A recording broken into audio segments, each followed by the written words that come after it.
नमस्कार मित्रांनो, सिनेविश्वातून एक दुःखद बातमी समोर आली असून एका तरुण अभिनेत्रीचा पायरीवरून पाय घसरून दुःखद अंत झाल्याची घटना घडलेली आहे।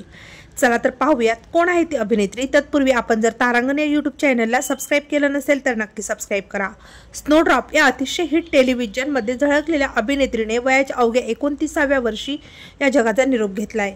अभिनेत्री पार्क सू-यून ही कामावरून घरी जात असताना जिन्यावरून पडल्याचं सांगण्यात येत आहे। याच अपघातात तिने आपला जीव गमावला। वृत्तानुसार अपघातानंतर अभिनेत्री कोणतीही प्रतिक्रिया देत नव्हती। त्यानंतर अभिनेत्रीला ब्रेन डेड घोषित करण्यात आले। अभिनेत्री पार्क सू-यूनला वाचवण्याचे अनेक प्रयत्न करण्यात आले होते, मात्र तिची उपचारादरम्यान प्राणज्योत मालवली। अभिनेत्री पार्क यूनच्या मृत्यूपश्चात तिच्या कुटुंबियांनी अवयवदान करण्याचा निर्णय घेतलेला आहे।